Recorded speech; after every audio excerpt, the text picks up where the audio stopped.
नमस्कार, आप देख रहे हैं सी न्यूज भारत। मैं हूं आपके साथ स्नेहा सिंह। वक्त हो गया है न्यूज बुलेटिन का। इस बुलेटिन में हम जानेंगे कि कहां प्रतिष्ठा व्यापारी के हत्या आरोपियों की समर्थकों ने प्रदर्शन कर की जल्द गिरफ्तारी की मांग, और कहां एक महिला ने अपने ऊपर मिट्टी का तेल डालने और मारपीट करने का पति पर लगाया है आरोप। ऐसी तमाम खबरों पर विस्तार से करेंगे चर्चा। तो चलिए शुरू करते हैं खबरों का सिलसिला। एटा में प्रतिष्ठित व्यापारी संदीप गुप्ता के हत्या आरोपियों के समर्थकों ने प्रोटेस्ट कर जल्द गिरफ्तारी की मांग की है।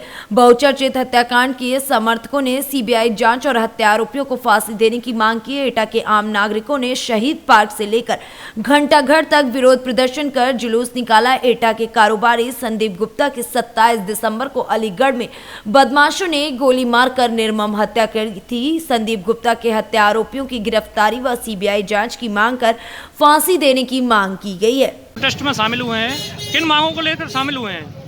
इस प्रोटेस्ट में हमारी मांगे थी। इससे पूर्व में भी हम जिला अधिकारी एटा को ज्ञापन दे चुके थे, जिसमें हमने सीबीआई जांच की मांग की थी।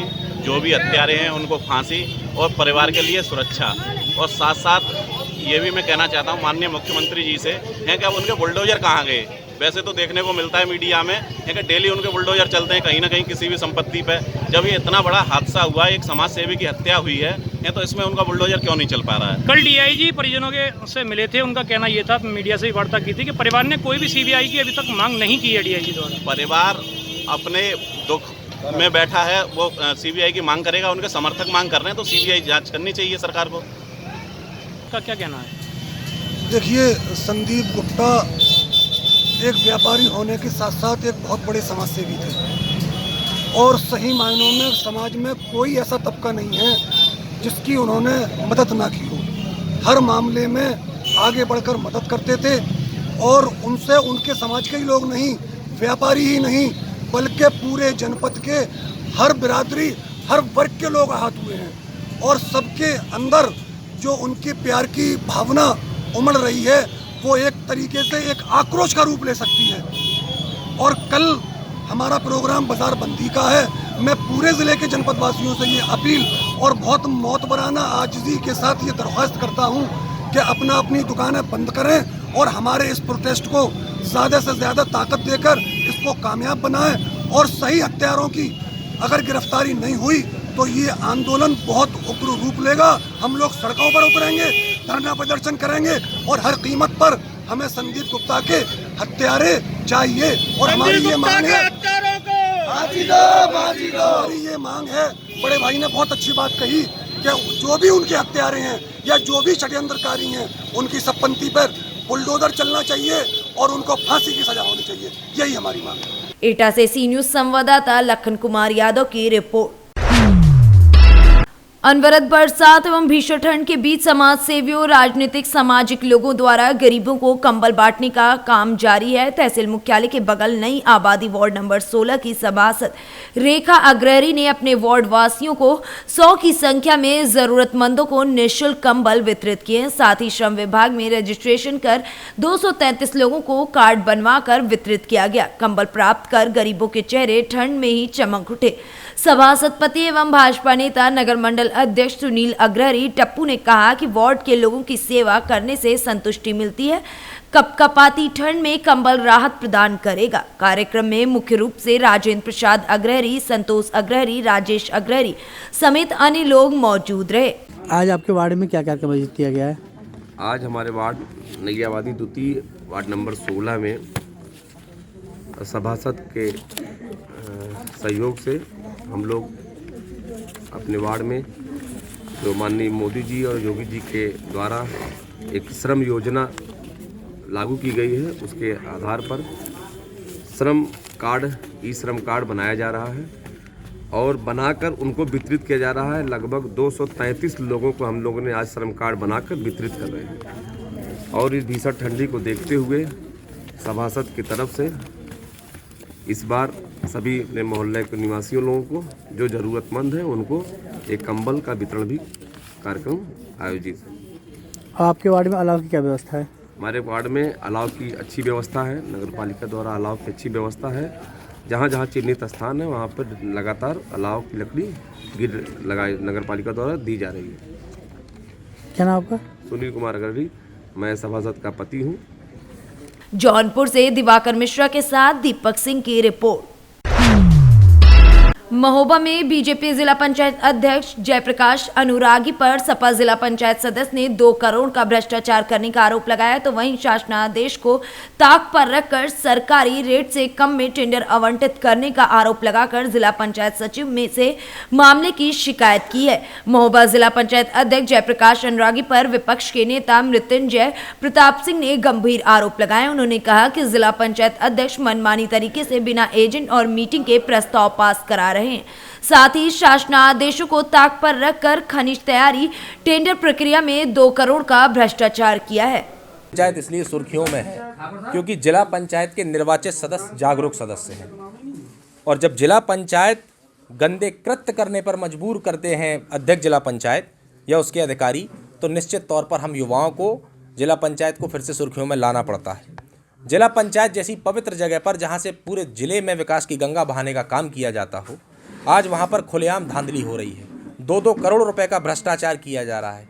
तय सरकारी रेट से कम पर ठेके आवंटित किए जा रहे हैं। बोर्ड की मीटिंग में एजेंडा सदस्यों के पास नहीं भेजा जा रहा है। घर घर से मीटिंग कराई जा रही है। शायद ये आज़ाद भारत में ऐसा पहली बार हो रहा होगा कि जिला पंचायत द्वारा बोर्ड की मीटिंग में भी सदस्य जिला पंचायतों को आमंत्रित नहीं किया जाता और सदस्य जिला पंचायतों को उस मीटिंग का एजेंडा भी नहीं सौंपा जाता। क्या लगता है कहाँ पर आपने शिकायत करी है? मेरी शिकायतें आपके सबके सामने हमारे पत्र की छाया प्रति हैं। मैंने कई बार शिकायतें अपर मुख्य सचिव पंचायती राज, मंडलायुक्त कमिश्नर बांदा और जिलाधिकारी महोबा कई जगह लिखित सूचना दी। एएमए को भी हम लोगों ने अपर मुख्य अधिकारी जिला पंचायत को कई बार सूचना दी है। उनके द्वारा पत्र भी मेरे पास रिसीव्ड हैं, लेकिन उन पर कोई भी आज तक कार्रवाई नहीं की गई। कमिश्नर साहब के आदेश जारी करने के बावजूद भी जिला पंचायत ने कमिश्नर के और शासनादेश को ताक पर रखकर काम किया और अपनी मनमानी की। कितने सदस्य आपके साथ हैं? हम लोग 8 सदस्य हैं जो इस भ्रष्टाचार के खिलाफ आवाज़ उठाए हैं, और निश्चित तौर पर हम लोगों को जनता ने मौका दिया था कि हम लोग जाकर उनके क्षेत्र में कोई विकास का काम करा सकें, और इसीलिए हम 8 लोग, क्योंकि जनता के पैसे के साथ बेईमानी की जा रही है, जनता के पैसे को लूटा जा रहा है, हम 8 लोग जिला पंचायत की इन प्रक्रियाओं के और भ्रष्टाचार के खिलाफ खड़े। कौन भ्रष्टाचार कर रहा है और कितने का? जिला पंचायत अध्यक्ष जो हैं जयप्रकाश अनुरागी जी और जिला पंचायत के जितने भी अधिकारी हैं, सभी इस भ्रष्टाचार में पूरी तरीके से लिप्त हैं। और हमारे जिला पंचायत अध्यक्ष ने खुद वो अध्यापक हैं, और अध्यापक का कार्य राष्ट्र निर्माण में योगदान देने का होता है, ना कि अपनी जेब को भरने के योगदान में हो। और हमारे अध्यक्ष जिला पंचायत ने अध्यापकों की परिभाषा की मर्यादा को तार-तार कर दिया है, जिससे पूरे अध्यापक भी आज शर्मसार हो गए होंगे कि एक ऐसा अध्यापक जिला पंचायत अध्यक्ष भी है कि जिसने पूरी जिला पंचायत को भ्रष्टाचार का अड्डा बना दिया है। महोबा से सी न्यूज संवाददाता राहुल कश्यप की रिपोर्ट। थाना राय क्षेत्र के गांव भोलगढ़ निवासी महिला सरिता पत्नी गीतमाला थाने पहुंची महिला की साड़ी पर मिट्टी का तेल डला हुआ था। महिला ने बताया कि ये मिट्टी का तेल उसके पति ने उसके ऊपर डाला है। महिला ने अपने पति पर आरोप लगाया कि वह शराब पीकर रोजाना उससे और उसके बच्चों से मारपीट करता है। अब वो खेत बेचने की बात कह रहा है, जिसका महिला ने विरोध किया। इस बात से नाराज होकर गीतम ने उसके ऊपर जान से मारने की नीयत से मिट्टी का तेल छिड़क दिया। क्या नाम है तुम्हारा? शारदा देवी। कहाँ की निवासी हो? भोलगढ़। ये थाने आयो, क्या मामला है? दारू पी के मार तो बालक। कौन मारता है? पति। क्या नाम है तुम्हारे पति का? गीतम। जो मिट्टी का तेल छिड़का है तुम्हारे ऊपर, किसने छिड़का है? पति ने। किस बात के पीछे? खेत बेच रहा है। खेत बेचूंगा मैं, तो मैं मना कर रही हूँ तो मर जाला। अच्छा, घर में कौन कौन रहता है? बच्चा है तो मैं हूँ बस। बच्चे कहाँ गए थे इस टाइम पे? बच्चा ट्यूशन। मथुरा से निशांत कटारा के साथ जितेंद्र सिंह की रिपोर्ट। खबर बिहार राज्य के बेतिया जिले के बगहा से है, जहां शुक्रवार की संध्या पहर बगहा अनुमंडलीय अस्पताल परिसर स्थित कोविड केयर अस्पताल का निरीक्षण एसडीएम दीपक मिश्रा, एसडीपीओ कैलाश प्रसाद ने किया। इस दौरान सभी बेड, शीट, उपकरण, ऑक्सीजन सहित अन्य कोविड मरीजों को दी जाने वाली सभी सुविधाओं को देखा गया। बगहा अनुमंडल अस्पताल का निरीक्षण किया गया है, क्या कहना चाहेंगे सर? बगहा अनुमंडल में कोविड को लेकर जो तैयारियां थी अस्पताल में, वो अभी तक संतोषजनक है। कुछ ग्लिचेस हैं जिसको हम लोग कोशिश कर रहे हैं कि जल्दी से जल्दी हटाया जाए। जैसे ऑक्सीजन प्लांट का कंसंट्रेशन अभी पता चल रहा है कि 60% से ऊपर नहीं उठ रहा है, तो उसके लिए टेक्नीशियन बुलाए जा रहे हैं पटना से। उसके अलावा 100 बेड रेडी कंडीशन में है और जो कंसंट्रेटर्स हैं वो सही तरीके से काम कर रहे हैं। बिहार से सीनू संवाददाता शमशाद अंसारी की रिपोर्ट। रुद्रपुर देवरिया में विधानसभा रुद्रपुर के रामचक कैंप कार्यालय पर सपा कार्यकर्ताओं के संग एक आवश्यक बैठक की गई, जिसमें समाजवादी पार्टी अल्पसंख्यक के पदाधिकारियों में मोहम्मद वाहिद इदरीसी, जिला सचिव अल्पसंख्यक प्रकोष्ठ, अल्ताफ आलम जिला सचिव पिछड़ा प्रकोष्ठ, रईस अंसारी जिला सचिव पिछड़ा प्रकोष्ठ को माला पहनाकर बधाई दी गई तथा 2022 में सपा सरकार बनाने के लिए रणनीति तैयार की गई। कार्यक्रम के मुख्य अतिथि पूर्व मंत्री राम भूपाल निषाद रहे। वहीं कार्यक्रम को संबोधित करते हुए श्री निषाद ने कहा कि सपा के राष्ट्रीय अध्यक्ष अखिलेश यादव द्वारा जो भी निर्देश आएगा उसको हम लोग बखूबी निभाएंगे। उपस्थिति हुई है, इसका उद्देश्य क्या है? इसका उद्देश्य है कि आगामी 2022 का जो चुनाव है, इसमें हम अपने जो भी हमारा प्रत्याशी आएगा उसको हम जिता करके समाजवादी पार्टी का यहाँ से प्रतिनिधि भेजेंगे, ताकि उत्तर प्रदेश में समाजवादी पार्टी की सरकार बने। और ये जो जुमलाबाजी कर रहे हैं भारतीय जनता पार्टी के लोग, जो झूठा बोल करके सरकार में आए थे और केवल ये जुमलेबाजी करने के अलावा इनके पास कोई कुछ है नहीं, केवल नारा देते हैं। कभी जो है वो खाता खुलवाते हैं, कभी कार्ड बनवाते हैं और केवल यही काम 5 साल करते रह गए और अपने पूंजीपतियों साथियों का जो है वो घर भरते रह गए और गरीब को कंगाल करते रहे। इसलिए गरीबों की लड़ाई लड़नी है तो समाजवादी पार्टी के हाथों को, ताकत को मजबूत करना है और अखिलेश यादव जी को जो है प्रदेश का मुख्यमंत्री बनाना है। विधानसभा रुद्रपुर के समाजवादी पार्टी के कार्यालय पर जो आज ये कार्यक्रम हो रहा है, इसका क्या उद्देश्य है? इसमें माइनॉरिटी समाज के लोगों को समाजवादी पार्टी के द्वारा पदाधिकारी नियुक्त किया गया है, उनके सम्मान में ये कार्यक्रम आयोजित हुआ है और पार्टी की नीतियों को और तेज़ी से क्षेत्र में आगे बढ़ाने के लिए इनको जिम्मेवारी मिली है। साथ ही साथ भारतीय जनता पार्टी के जो झूठे वादे थे, झूठ बोलकर सत्ता में आए, वो उसका गांव-गांव हर बूथ स्तर तक प्रचार हो कि ये झूठों की पार्टी है और इससे सावधान रहने की ज़रूरत है। पिछड़े और दलितों की विरोधी है ये भारतीय जनता पार्टी, इसे सावधान रहने की ज़रूरत है। ये बाबा साहब डॉक्टर भीमराव अंबेडकर जी के द्वारा बनाए गए संविधान को ख़त्म करना चाहते हैं, आरक्षण ख़त्म करना चाहते हैं और गरीबों को और गरीब बनाने की योजना है भारतीय जनता पार्टी की। इससे सावधान रहें लोग, इनके बहकावे में ना आवें। इस तरह का मंत्री, इस समय चुनाव का माहौल चल रहा है, जैसे जैसे चुनाव नज़दीक आ रहा है, हर पार्टी के नेता जो है कि क्षेत्र में अपना जो है कि जनसंपर्क कर रहे हैं और जनसंपर्क के दौरान लोग जो है कि नए नए जुमला दिखा रहे हैं कि हमारे सरकार में आपको ये सुविधा मिलेगी, हमारे सरकार में ये सुविधा मिलेगी। इस पर क्या कहना चाहते हैं? समाजवादी पार्टी के नेता माननीय अखिलेश यादव जी ने अपने कार्यकाल में जो किया है सर्वविदित है। 100 नंबर पुलिस की गाड़ी, 108, 102 नंबर, ये सब जो योजना उन्होंने लाए तो खासकर दूर दराज पिछड़े इलाकों में गरीब लोगों के सहयोग के लिए ये एम्बुलेंस आया था और खासकर यही एम्बुलेंस कोरोना काल में लोगों के काम आया और समाजवादी पार्टी के नेता का बड़ा विचार है, बड़ा दिल है और उन्होंने ये सब करके दिखाया है। मंत्री ये बताइए, कार्यालय पर जो एक कार्यक्रम हुआ है, इस कार्यक्रम में आप क्या कहना चाहेंगे? ये कार्यक्रम इसलिए किया गया है कि माइनॉरिटी में अल्पसंख्यक सभा के जनाब मोहतरम अब्बास साहब जिला अध्यक्ष को बुलाया गया। बहुत शानदार एक कार्यकर्ता था जिसका नाम वाहिद इदरीसी है। काफ़ी लोग उनके साथ जुड़े थे और हम सब ये चाह रहे थे, पूर्व चेयरमैन को लेते हुए, विधानसभा अध्यक्ष की राय लेते हुए, इस कार्यकर्ता को जिले पे कोई जगह मिलनी चाहिए।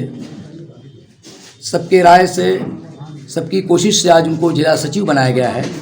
उनके साथ साथ आफ्ताब साहब हैं जो काफ़ी समय से काम कर रहे हैं समाजवादी पार्टी में, बिना किसी लालच के वो काम कर रहे हैं। उनको पिछला प्रकोष्ठ से जिला सचिव बनाया गया है। हमारे एक जानने वाले रईस साहब हैं, रईस अंसारी हैं, चूँकि वो भी बगैर की लालच से आज करीब 4 साल से काम कर रहे थे, और बल्कि वो कांग्रेस पार्टी से उनको खुद ही वो छोड़ कर आए और 3 साल वो काम किए, अपनी मिसाल बनाए, उनको भी जिला सचिव बनवाया गया है। मैं खुद जिला रामपुर से बिलासपुर विधानसभा 38 से आवेदन किया हूँ। मुझे 2 दिन पहले ही निकलना था, लेकिन माननीय अध्यक्ष जी से वक्त नहीं मिल पा रहा था। फिर कभी मैं भी मसरूफ़ था। ये बाहर से जो मेहमान आए हैं चल के, इन लोगों की स्वागत करने के लिए ये पदाधिकारी बनाए गए हैं। रुद्रपुर पहले से भी जाना पहचाना जाता है एक अलग ताकत के नाम पे कि माइनॉरिटी जिसको चाहती है वो चेयरमैन बनाती है, और यहाँ का वोट एक बड़ा माना रखता है जो ग्राम सभा में भी काम करता है। और शानदार विधानसभा में जो भी प्रत्याशी यहाँ सिंबल लेके आएंगे, ये सारा एक काफिला तैयार हो चुका है, तो समाजवादी पार्टी को वोट करने जा रहा है और प्रदेश में समाजवादी पार्टी की सरकार भी बनने जा रही है। परिचय मैं हाफिज शहादत हुसैन, समाजवादी समर्थक मोर्चा से प्रदेश उपाध्यक्ष, और बिलासपुर से आवेदन है, उम्मीदवार हूँ, जिला रामपुर बिलासपुर से। देवरिया से सीनू संवाददाता मोइन खान की रिपोर्ट। प्रखंड क्षेत्र के ग्राम पंचायत कुमारखत पूर्वी के पंचायत भवन पथलगाड़ा में मुखिया नवीन कुमार की अध्यक्षता में ग्राम सभा हुई। उक्त ग्राम सभा में उपस्थित पंचायत समिति सदस्य, सरपंच, वार्ड सदस्य, वार्ड पंच एवं ग्रामीण कोरोना गाइडलाइन के अनुपालन पर चर्चा के बाद प्रधानमंत्री आवास योजना की प्रकाशित सूची में संशोधन व अनुमोदन से संबंधित प्रस्ताव को स्वीकृति दी। मधुबनी से सीनू संवाददाता अनिल कुमार चौधरी की रिपोर्ट। बीते दिन शामली में एक युवक का शव घर में मृत अवस्था में पड़ा मिला था। युवक के सिर में भी चोट के निशान थे। इससे परिजनों को हत्या की आशंका लग रही थी, जिसे देखकर परिजनों में हड़कंप मच गया था और आनन फानन में एसपी सुकृति माधव में पुलिस फोर्स के साथ मौके पर पहुंचे और मृतक के शव को कब्जे में लेकर पोस्टमार्टम के लिए भेज दिया था और आगे की कानूनी कार्यवाही शुरू कर दी थी। जिसके बाद पुलिस को छानबीन करने के बाद पता चला कि मृतक की पत्नी ने ही मृतक को रात्रि में धक्का दे दिया था, जिसके चलते मृतक की मौके पर ही मौत हो गई थी। जिस मामले को रफा दफा करने के लिए परिजनों ने ये आडंबर रचा था। कल थाना झिंझाना क्षेत्र में एक व्यक्ति का उनके घर में शव मिला था और मौके पर सारे अधिकारी और फॉरेंसिक टीम वगैरह वहां पर पहुंचकर आवश्यक जो भी कार्रवाई थी वो उनके द्वारा की गई थी। इस संबंध में थाना झिंझाना पर लूट और हत्या के धाराओं में मुकदमा दर्ज किया गया था, जो तहरीर घर वालों ने दी थी, उसके आधार पर। उसी संबंध में आज विस्तृत जो भी फॉरेंसिक टीम्स के एनालिसिस और विभिन्न स्रोतों से जानकारी जब इकट्ठा की गई और पूछताछ में फिर यह बात सामने आई है कि जो मृतक की पत्नी है उनके द्वारा खुद ही रात में उनको धक्का दे दिया गया था, जिसकी वजह से उनकी डेथ हो गई। और उसके बाद वहाँ पर जो है घटनास्थल जानबूझकर ऐसा बनाया गया जिससे कि यह दिखे कि वहाँ पर लूट की कोई घटना करने की कोशिश की गई है। और ये सारी बातें पूछताछ में जो मृतक हैं उनकी पत्नी ने स्वीकार भी कर लिया है और फॉरेंसिक के जो एविडेंसेस हैं उससे भी यह बात स्पष्ट होती है। इस संबंध में मृतक की पत्नी को थाना झिंझाना पुलिस द्वारा गिरफ्तार किया गया और अन्य आवश्यक कार्रवाई की गई। शामली से सीनू संवाददाता मोहम्मद इकरार की रिपोर्ट। प्रदेश में बढ़ रहे कोरोना संक्रमण को देखते हुए सभी लोग सावधानी बरत रहे हैं। शुक्रवार को भारतीय स्टेट बैंक के बर्रपुर शाखा पर कस्बे के लोगों में मास्क व सैनिटाइजर वितरण किया गया। मुहाना पुलिस ने जन जागरूकता अभियान भी चलाया। लोगों से अपील की गई कि घर से बाहर निकलते समय मास्क जरूर लगाएं, अपने तथा अपने परिवार को सुरक्षित रखें। सिद्धार्थनगर से सीनू संवाददाता राकेश मिश्रा की रिपोर्ट। फिलहाल इस न्यूज बुलेटिन में बस इतना ही। देश विदेश की ऐसी तमाम खबरों को देखने के लिए बने रहे सी न्यूज भारत के साथ।